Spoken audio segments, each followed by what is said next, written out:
Hey, it's Brian Mudd. This is my cheat sheet for Thursday, November 15th.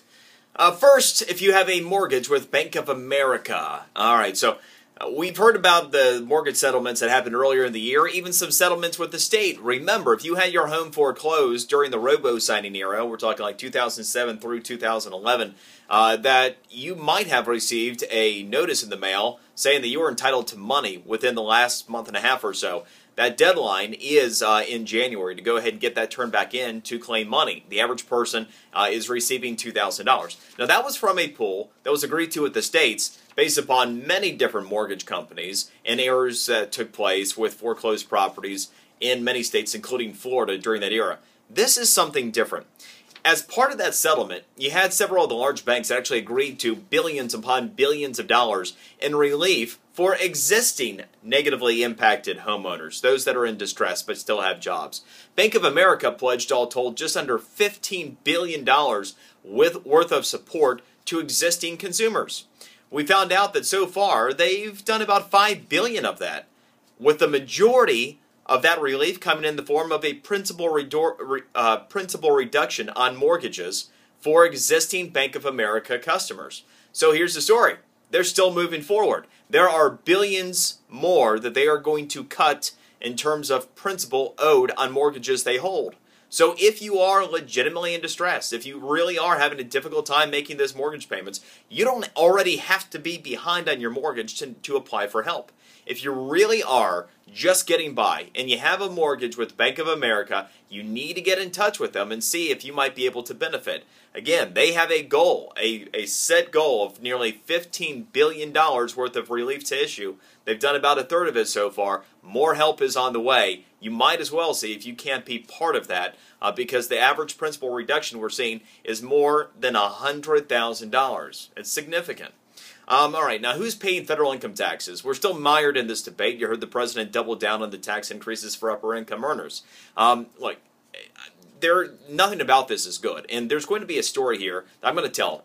There are two sides to every story. There's one side to every fact. Here's the reality. Socialism is not good for anybody, all right? And what we actually have is already a progressive system that's borderline socialist, and we're actually having a socialist points of view espoused. And you're seeing the markets and others that actually understand economics react very negatively to what's being espoused and pull their money because they don't want to pay even more than they're already paying. For example, the updated federal income tax rate. This is who actually pays net federal income tax. The top 1%, that's so just demonized for being too damn wealthy in this country, are now paying more than 38% of all federal income taxes. 1% of the population, more than 38% of all federal income taxes. The top 5% now paying about 59% of all federal income taxes. By the time you get through the top 25% of income earners in this country, nearly 90% of all federal income taxes paid. People demonize Romney for the 47 comment, but here's the reality. You've got more than 46% of this country that pays no net effective federal income tax. In other words, they're voting themselves the money of the people who are paying federal income taxes. And now we're being told it's not enough. Now let me explain why this is really bad policy. Even if you just hate life because you don't make the money you want to make, you don't feel like you have upward mobility, eat the freaking rich. Here's why you will lose. Ironclad guaranteed. It's happened every time in history. When you take money away from those who are the most productive, those that have the most money, what do with it? They pull it away from you. They pull it away from the country. They pull it away from investment. When you have less investment taking place in a given place, in a given country, in given industries, in given companies, you have less capital formation.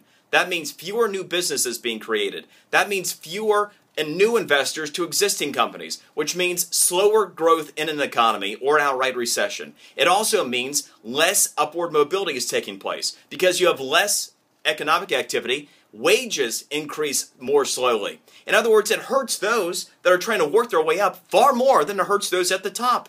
This is the truth of economics. You're actually hurting yourself on the lower end by taking more money in the form of taxes from the upper end. It's happened every time in history, and it will and it is in the process of happening right now. Because the wealthy have had it. They've had enough. Not going to pay anymore. So if you take more money from the upper end, you are guaranteed to have less investment, less business activity, and a less successful United States of America with less upward mobility and and worse salary growth. Guaranteed. Plenty more in the fiscal cheat sheet. But that's an economic lesson you need to know. That's an economic lesson you need to teach, because we're crossing that bridge right now, the point of socialism and no return. Cheat sheet for today. Educate yourself, educate others, and we will see you tomorrow.